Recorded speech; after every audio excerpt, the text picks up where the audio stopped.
Some of you know I don't always do the lectionary, and I've only been trying it for like a year or so. And I find it fascinating because it rotates you through readings of the Gospels in certain ways. And for the second year in a row, when we come and mark the anniversary of the invasion of Ukraine, the lectionary doles out something along the lines of pray and love your enemies, which is just stuff I couldn't make up if I tried. The lectionary today is about forgiveness, healing, loving enemies. The readings, to be clear, have never been popular. If you don't like them, with all that's going on in the world, whatever conflict is on your mind, you join the majority of people throughout time who have hated to hear Jesus say stuff like, love your enemies, turn the other cheek, be kind to those who are mean to you. The readings are hard, especially if you've been wronged recently. They're readings that demand something of us. Demands that, if we're honest, we know we really can't live up to. Even if we wanted to live up to this, which is often not the case, we probably couldn't. And so these passages really should upset you. You should remember multiple times in Jesus' ministry, he talks to crowds, and most of them walk away totally disgusted with him, to the point where even his own disciples are not sure what to do at one point, right? And Jesus says, well, aren't you going to go with them like everybody else left? And they say, well, where would we go? You don't have to like something for it to be true. That's one of the hard things in life. This guy named Alan Hilton gives a brief synopsis of this. I'll start with this because it might be the most helpful part. He's pretty skillful with words.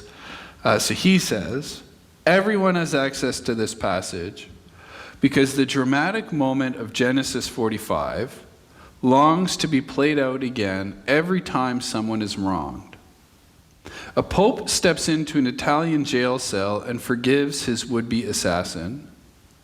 A grieving mother walks across a tense courtroom to embrace the man whose drunk driving snatched away her son's life.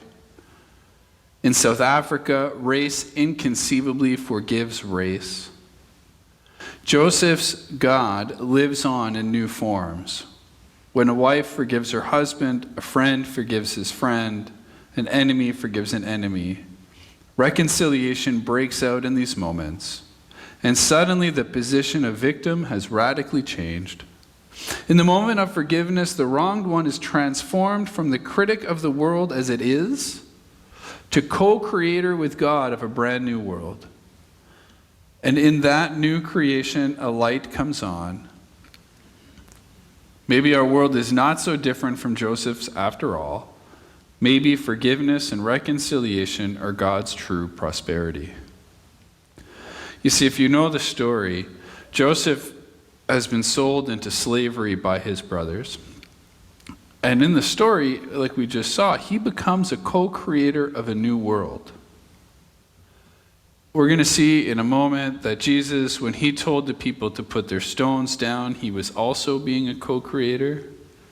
And when he told his students to put their swords away so that he could be carried off into Jerusalem to be put in front of the courts, he was doing the same thing. So we start with Joseph. You might not remember him. Joseph, when he's young, he's quite arrogant. He has these visions from God. He thinks he's going to be great and powerful and important. He has this vision where all of his brothers are going to be bowing down to him. And all of his older brothers respond to this like any older brother would. They're not too impressed. They go a lot farther than that, though. They go on a trip together. The brothers do. And the boys decide the answer here would be just to kill Joseph, get rid of him in case he's actually right. Like, what if they did have to bow down to him? That'd be pretty bad. So they decide they're just going to kill him instead. That'd be easier. And then they have the bright idea, because some group of merchants is going by, that they should just sell him into slavery. That'll solve it. So that's what they do. They sell their young brother into slavery. They go home. They pretend he's dead. They have a piece of cloth that they know is his jacket, and they show the dad, look, there's blood on it, he's dead, he's gone, right? And then they live with that guilt for like their whole adult life, knowing that they have somewhere out there in the world this brother they sold into slavery. So this long, amazing story happens to Joseph. It takes pages and pages and pages of the Bible. It's worth reading. But at the end, Joseph becomes the right-hand man to Pharaoh, the most powerful man in the world. And he has a vision, Pharaoh does, where there's going to be a problem. Basically, Joseph solves the problem for him. He says, look, you're going to have 7 years. There's going to be lots of food, and you're going to want to use it, but it's going to be followed by 7 years of no food. So you need to save like crazy during the 7 years so that in the 7 years of famine, there will be some food. And Pharaoh looks at him and says, you know what? That sounds like a lot of work. You know who would be good for this job? You. And so now he's got to take care of all the food for all the people for 7 years. So it's all set. The brothers come from a different land. They come to Egypt because they're starving. They don't know it's Joseph, right? And so they go and they're begging for food. And they've got nothing. So here's Joseph, powerful, the second in command in the most powerful nation in the world at the time. He's got all the food, all the stores, like it's all up to him. And here his brothers who sold him into slavery are at his doorstep. What would you do? Like, what would you say if you had been sold into slavery and those people came back and now you have the power? He reveals himself to them, right? He says, I'm Joseph. I'm your brother. You can imagine how terrifying that would be to the brothers, right? And then he says, do not be distressed or angry with yourselves, because you sold me here. For God sent me before you to preserve life. Imagine you'd spent 20 years knowing you'd sold your sibling into slavery. Like the guilt and shame you would carry from that, I think, is real. And his instant thing is to say, don't be distressed, don't be angry at yourself. Can you imagine this? Turning to the people or person who has done the absolute worst to you in your whole life. Picture who that is. I don't know. And there's a moment where the power has shifted. The tides have turned. You have the power. I don't know who you're picturing, but vengeance sure sounds sweet. And then instead, you somehow find God at work in your pain, and you offer an olive branch instead of a sword. Very few of us are going to have that in us.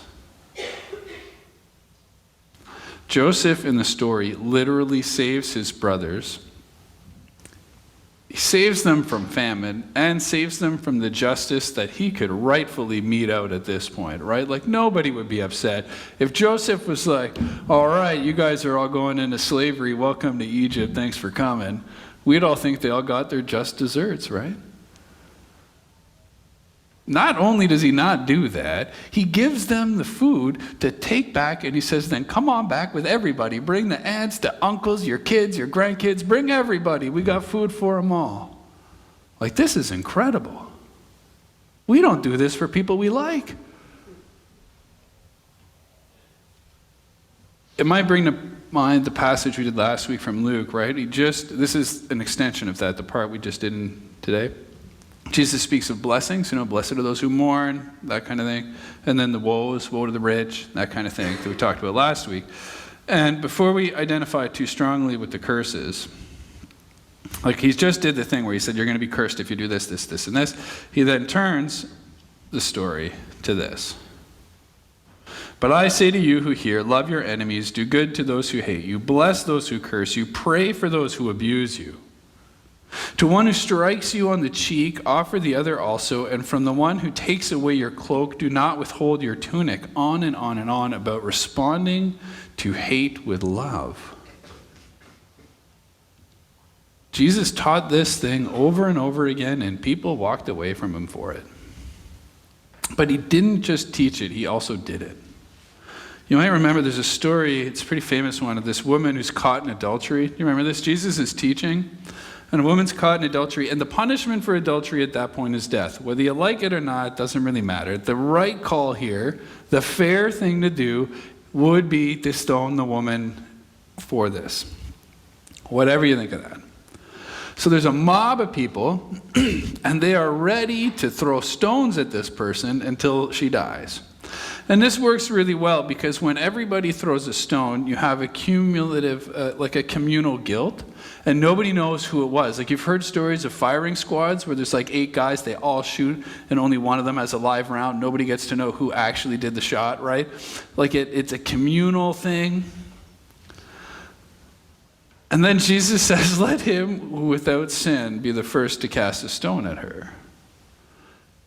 And you know this, there's nobody there without sin, right? So the oldest people, they back off first, they put the stones down. This is a gamble by Jesus, right? Because mob mentality works this way. If one person throws a stone, everybody else is going to throw 2.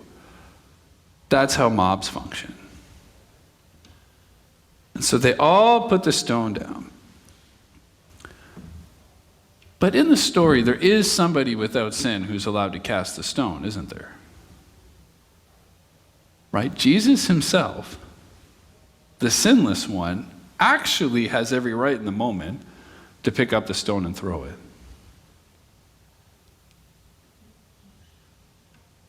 But he doesn't.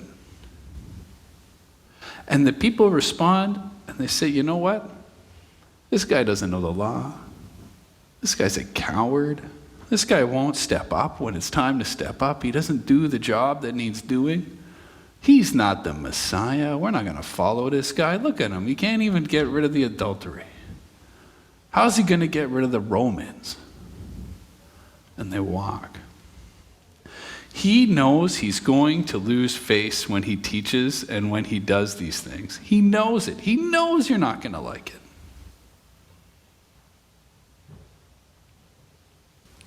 And then he takes it right to the end. Right? One day they come to him in Gethsemane. He's just praying out in the woods. And they come armed. And when people would defend him, he says, don't defend me. It's okay. Let's walk with them. They put him on trial. They murder him outside of town on a cross. Do you know, crosses are tough, eh? We don't get this enough. The cross is not just a way to kill somebody. The cross is meant to be 2 things. The most painful way to kill somebody. This is what the Romans had figured out. This was a terrible, terrible way to die. And it was a humiliating one. You died naked up on a stick, slowly, painfully, grossly. And Jesus walks right into it. And while he's on the cross, what does he say? Does he say, forget about forgiveness, let's get these guys? Does he recant? Turn his back on Joseph's way?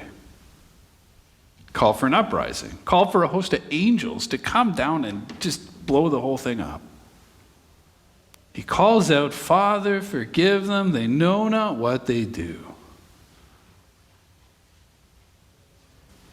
He calls that out for every person stringing him up in the story. He calls that out for the people who are scoffing at him, those who are mocking at him, those who are celebrating his death, those who are playing dice to see who gets to take home his clothes.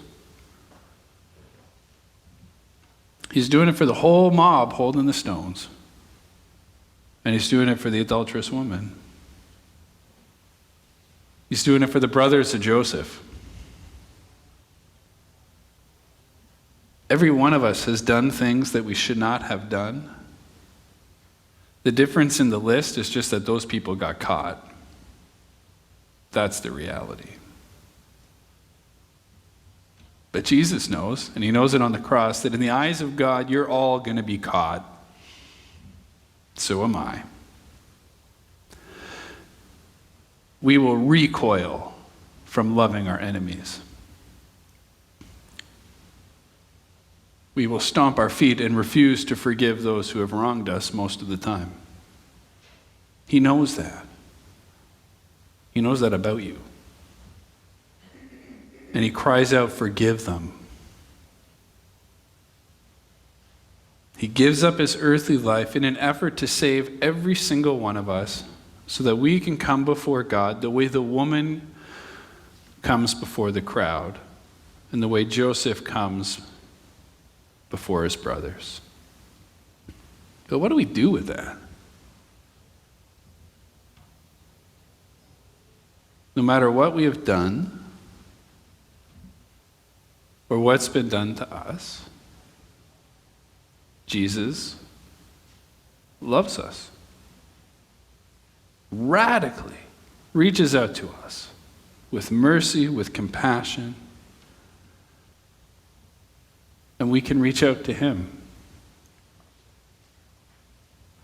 We are not Jesus. You do not have to be perfect. You are not in power or in control. That being said, we do have our own lives. We're accountable for them. And we have opportunities to co-create with God, don't we?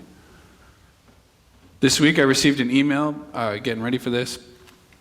There's an opera in Ottawa called the New Opera Lyra, some group opera thing. They're putting on a show of Rachmaninoff's opera Aleko next week. And this is the description. Remember, we're at the anniversary of this Ukraine war business.